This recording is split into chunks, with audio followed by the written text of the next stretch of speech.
Nggih to? Iya. Mergo kuwi dadi syarate piye bisane aku ngarabi Bathari Supraba. Paduka pirsa ora tembung niku wau karepe pripun pirsa napa mboten? Durung. Wah. Lah iya. Lah wong kene iki nggon buta, kono ya ora tau ngerti tembung sasmita sing nganggo rasa utawa sinandi. Lah iya disemu ora mudeng. Lah ning kene iki aja kok disemu dituding ora mudeng tadi. Apa nek kok disemoni? Lah iya. Mengko dhisik aja padha bingung rasaku mara jlentrehno tembung iki karepe piye? Ngaten sinuwun. Pawa gabus niku prau utawa kapal sing digawe saka gabus. Gabus niku barang sing ora iso kelem, nggih to? Ora iso kelem kena banyu. Dene Sela Kresna niku watu sing rupane ireng. Lah watu ireng kok kan kumambang niku lakone napa? Ah, cetane dewa niku ora napa penglamar Paduka Sinuwun. Ampun kanthi jambul wanen jagat iki kukut ora bakal kelakon biasa.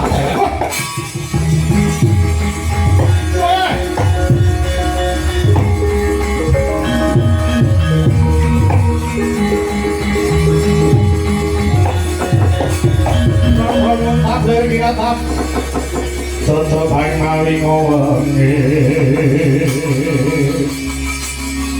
Kumaksud takon ning ati Nek ora ndek ngondang Dir soring kondo malatu aku Lapet marang sing bemur ketudahan ane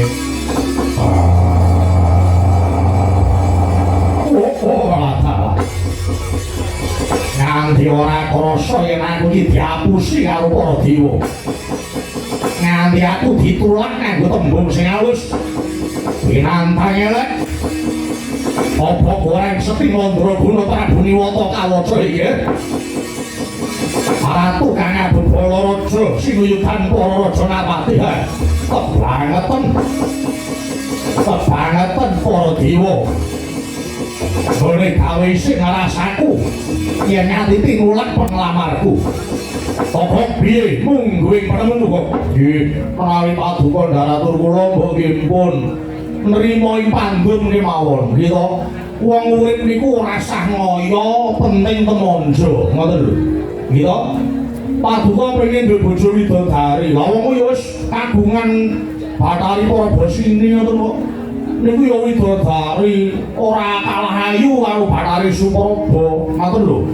Terus kirang napa melih? Nggih to? Kraton Manimantaka niku wis kraton hebat, ratune Abu Balaraja kados Paduka Sinuwun niku. Paduka anggadhahi kasekten sing wong liya ora duwe aji dineng saka weda. Lho, kurang apa melih kok empun to? Arang-arang lho ing ratu kok ampuh kaya Paduka niku arang-arang gok. Sisan gawe nggonku nglamar Bathari Supraba kanggo jalaran persajan wae aku iki nglamar Bathari Supraba mung kanggo pancatan nggonku bakal rebut panguwasa Suralaya. Dilem iki gen mandek kok malah kaya gladrak. Nggih pun ta. Ora sang golek Bathari Supraba, duwe bojo ayu siji Bathari Prabasini pun niku mawon. Mengke liyane golek, nggih ta, golek. Golek liyane widodari. Mengke kabeh widodari niku ragate larang ngoten. Supraba niku kondang widodari ayu, niku ngadi-adi niku. Apa ngono? Nggih. Lho, pupur niku kalih nyawane togong niku larang pupure. Widodari siji niku. Mila kula suwun ora sangong-songso. Oh, ngoten. Pun niku mawon. Ora. Aku kepengin sinembah Triloka. Triloka kuwi jagat, aku kepengin sinembah jagat cacahe telu. Siji jagate Gandharwa, loro jagate dewa, kaping telu jagate menungso. Jagate menungso aku wis kondang ratu kang Abu Balaraja. Jagate Gandharwa kuwi tak anggap enteng. Jagate dewa. Para dewa Suralaya kudu nyembah karo Prabu Niwata kawaca. Mula Maman ngono kuwi lawane ning dawuh.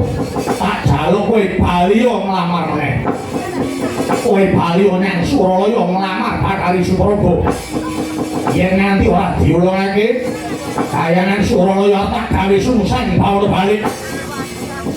Kowe iki wis saiki tau gawe mangkono Joko bocah cilik. Bukalo dina iki rek. Kowe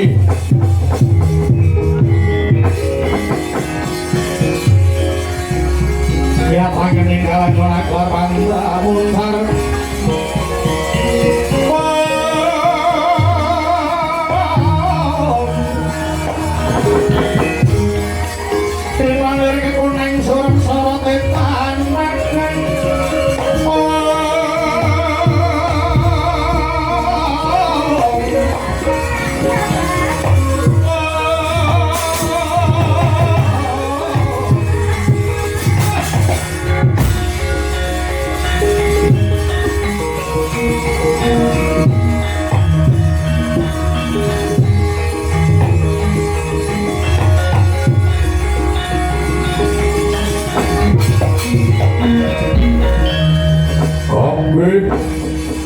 Mindah saya arum senengku yen para Buniwata Kawata bisa sesandingan karo mantasaning widodari kok yen nganti aku bisa nyanding lawan mantasaning widodari para Buniwata Kawata iki dadi lelananging jagat kok. Wah, paduka niku kenging kula wastani nyuperno wanci siang cocak muntalu kecebol gayuh ngawiyat tangeh kelampanipun. Lho, kaya aja ngepalaku. Mboten. Wis kerasan melu aku apa ora tesih? Ora melu sampeyan arep derek sinten? Nggih, kula ngertos. Kula mboten maido aji paduka pancen estu-estu ngedapi-dapi. Aji ginen saka weda. Namung anggen paduka pengin dadi lananging jagat niku lho. Tangeh kelamanipun sabab napa? Jagat niki pun kondang lelanange jagat niku penengah Pandhawa jenenge Raden Janaka. Janaka niku satriya sing kondang bagus lan kondang digandrungi wong wedok. Ngono kok nggih. Sedeng widodari mawon ora dilamar Janaka ning para widodari niku do munggah-unggahi Janaka saka baguse si Janaka niku. Apa malih Janaka wektu niki ketok pamore. Awit manut kabaring kula kami piyambakipun nembe tetapa. Ira wening ciptane mapan enten Gunung Indrakila, Mangasrama enten Guwa Witaraga peparab Begawan Cipta Wening. Wah, niku bakale saya akeh wong wedok gandrung niku. Dasare bagus, sepi, suarane apik, nggih ta? Tur wonge gemi. Mboten cetil nggih, gemi. Cetil karo gemi niku beda, nek gemi niku wonge sregep nyelengi, nek cetil niku rokoke kancane direke, rokoke dhewe direk-rek nganti sak matine. Aku nek dapur mula Siji regane padha karo sakpakno kok. rasa kalbu perkara kuwi. Ya men kok cangku dhewe kok eto kalbu. Pon ngaten niku Janaka wektu niki jan ketok kebagusane tenan. Sono ing griya manggung ganduhan rimang lelena tanpa kaning. Yen tang tulus mangku saing diahu tomo. Ora dalah nggonmu nyundul boyo lawan Janaka kebaneten.